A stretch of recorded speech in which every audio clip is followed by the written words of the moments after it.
আজকের গল্পটা আমাদের পাঠিয়েছেন আসামের ধুবড়ি অমলগঞ্জ থেকে মাসুম আহমেদ। আজকের এপিসোডে আপনারা দেখবেন একটা অসাধারণ সত্য ঘটনা।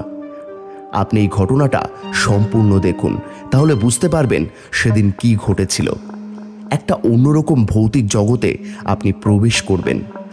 আপনার সাথে ঘটে যাওয়া কোনো ভৌতিক ঘটনা যদি আমাদের শোনাতে চান, তাহলে অবশ্যই আমাদের মেল করুন bhuterdeshi@gmail.com-এ।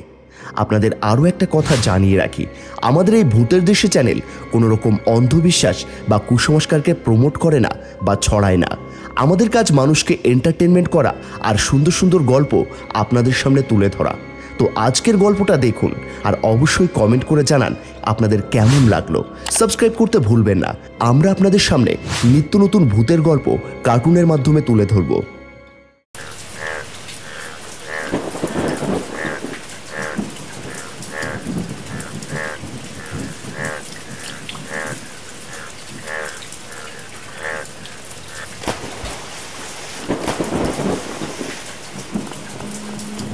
আমি মাসুম। আজ আমি আপনাদের আমার সাথে ঘটে যাওয়া একটা সত্যি ভৌতিক ঘটনা জানাবো।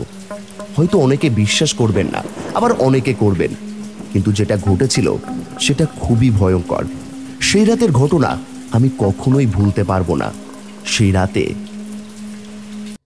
কি ভাই, কথা বলেন না কেন?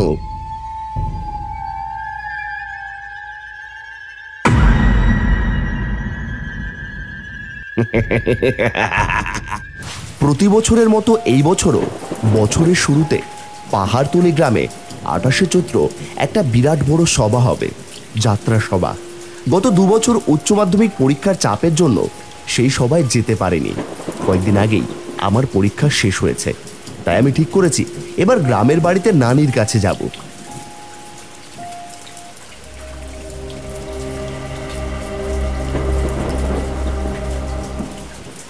এই রে, আবার বৃষ্টি শুরু হলো। ভেবেছিলাম আজকে বৃষ্টি হবে না, কিন্তু দেখো কি আর করা যাবে, বেরিয়ে যখন পড়েছি নানির বাড়ি তো যাবই। এমন সময় একটা দূর থেকে রিক্সা আসে। রিক্সাওয়ালাকে ডাক দিলাম আমি, আরে মামা যাবে? কোথায় যাবেন বাবু এই বৃষ্টিতে? বাস স্ট্যান্ড যাব।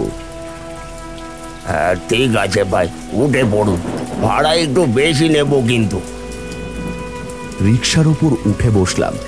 চারিদিকে হালকা অন্ধকার, ঝিরিঝিরি বৃষ্টি পড়ছে। হঠাৎই মামার ডাকে আমার ঘোর কাটলো। এসে গেছে ভাই। রিক্সা থেকে নেমেই আমি বাসের টিকিট কাটার জন্য এগিয়ে গেলাম।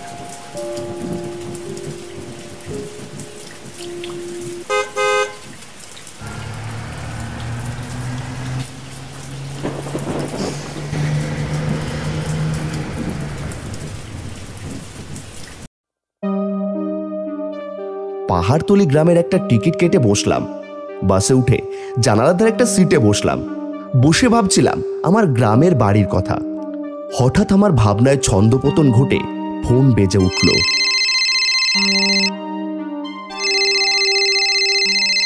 আরে, নানি ফোন দিয়েছে। হ্যালো নানি, বলো। এই কোথায় তুই বাবা? এদিকে যে ঝড় বৃষ্টি শুরু হয়েছে। আমি বাসে, বেশিক্ষণ লাগবে না, তুমি চিন্তা করো না। এইদিকেও বৃষ্টি হচ্ছে, তবে ঝিরিঝিরি। আমি ঠিক সময় মতো পৌঁছে যাব। ঠিক আছে বাবা, তুমি সাবধানে এসো। বাস চলতে শুরু করেছে। বেশি দূর পথ নয়, 8 ঘন্টার মধ্যে পাহাড়তলি গ্রামের বাস স্ট্যান্ডে বাসটা আমায় নামিয়ে দেয়।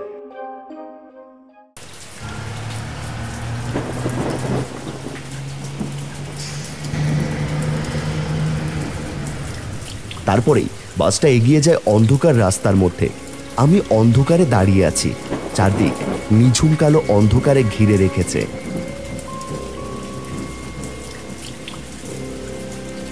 সবে 7:30 বাজে, একটা রিক্সা নেই কেন? তাছাড়া কোনো গাড়িও নেই। আমাকে কি হেঁটে হেঁটে যেতে হবে নাকি? অপেক্ষা করার থেকে হাঁটাই শুরু করি।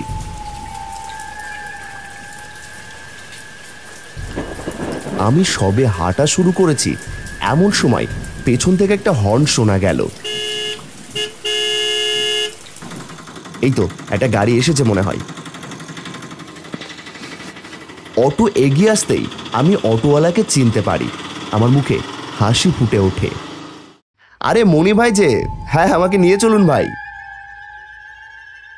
মণি ভাই আমাকে দেখে একটু হাসলো না, কিছু বললও না, অটো স্টার্ট করে দিল।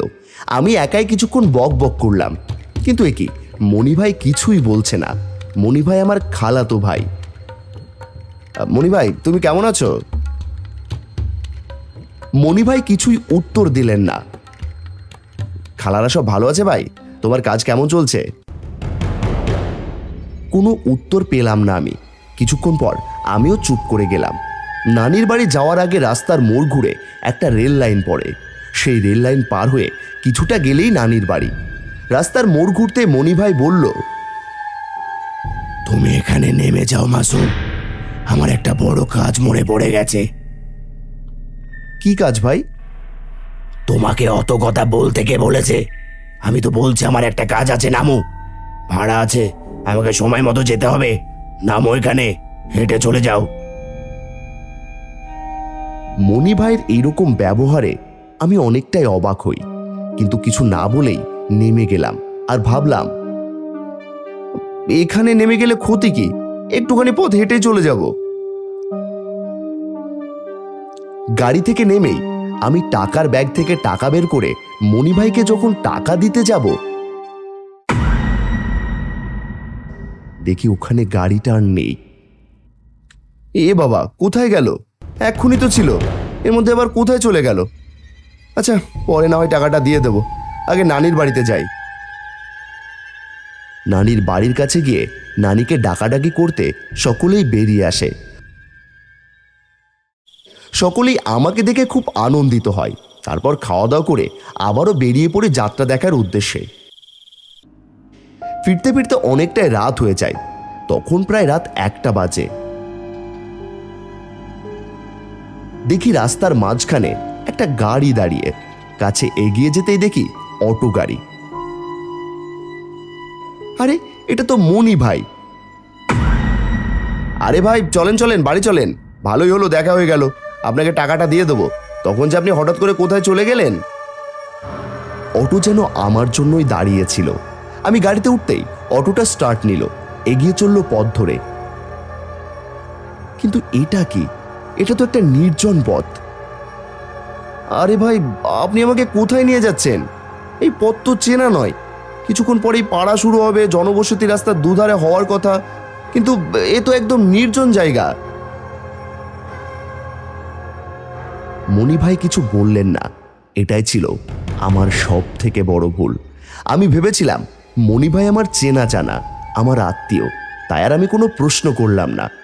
কিন্তু অবাক করা ব্যাপারটা তখন লাগলো যখন প্রায় আরও 1 ঘন্টা হয়ে গেল।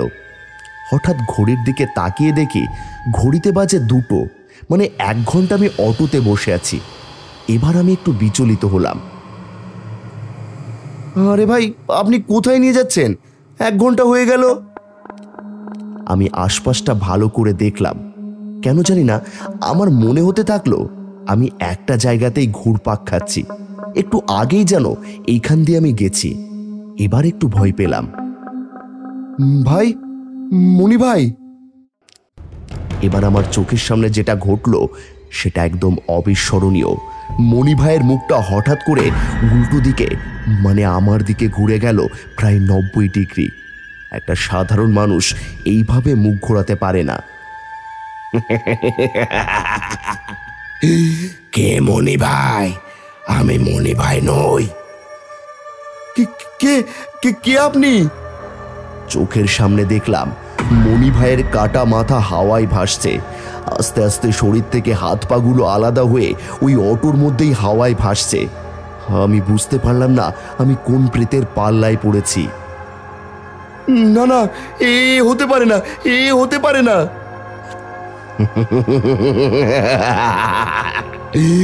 1 সপ্তাহ আগে এই রেল লাইনে কাটা পড়েছিলাম, শরীরটা টুকরো টুকরো হয়ে গেছিল।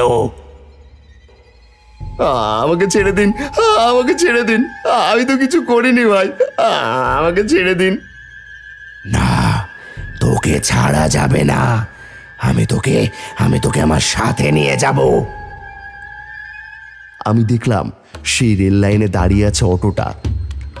আমাকে এখান থেকে পালাতে হবে, যেভাবে হোক এখান থেকে পালাতে হবে, নইলে নইলে আমার মৃত্যু যে নিশ্চিত। এই ভেবে যখন অটো থেকে ঝাঁপ দিতে যাব, তখন দেখি আমি সিট থেকে নড়তে পারছি না। মণি ভাইয়ের কাটা হাত দুটো আমাকে যেন শক্ত করে ধরে রেখেছে, আর তার কাটা মুখ নাচতে শুরু করে দিয়েছে। আমাকে ছেড়ে দিন, আমাকে ছেড়ে দিন ভাই, আমাকে ছেড়ে দিন।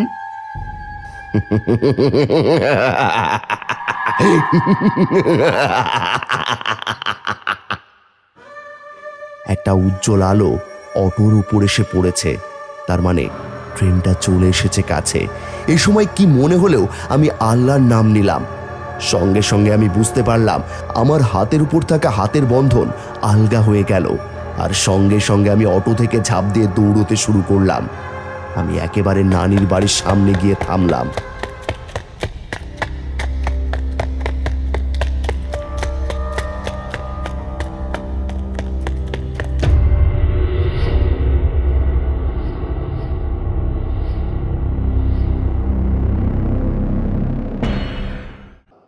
তোর মনে হয় হাওয়া বাতাস লেগেছে, তাই সকাল থেকে বমি করছিস, গায়েও খুব জ্বর। দাঁড়া, আমি জল পোড়া নিয়ে আসি। আমি নানিকে সব খুলে বললাম। আসলে মনি ভাইয়ের কাজ এখনো হয়নি, তাই ওর আত্মা পাশাপাশি ঘুরে বেড়াচ্ছে। ওর যে কালে একবার নজর তোর উপরে পড়েছে, তাহলে তোর বিপদ। দাঁড়া, আমি কবচটাও নিয়ে আসবো, ঘর থেকে বেরোবি না। এটাই হলো আজকের ঘটনা। আমরা শুধুমাত্র আশেপাশে ঘটে যাওয়া কিছু ঘটনা আপনাদের সামনে তুলে ধরি। এবার ঘটনার উপরে বিশ্বাস করা না করাটা সম্পূর্ণ আপনাদের বিশ্বাস। অবশ্যই কমেন্ট করে জানাবেন কে কোথা থেকে দেখছেন। পরবর্তী ঘটনা আপনারও হতে পারে। অবশ্যই মেল করবেন bhuterdesh@gmail.com। আজকের মতো এখানেই সমাপ্ত।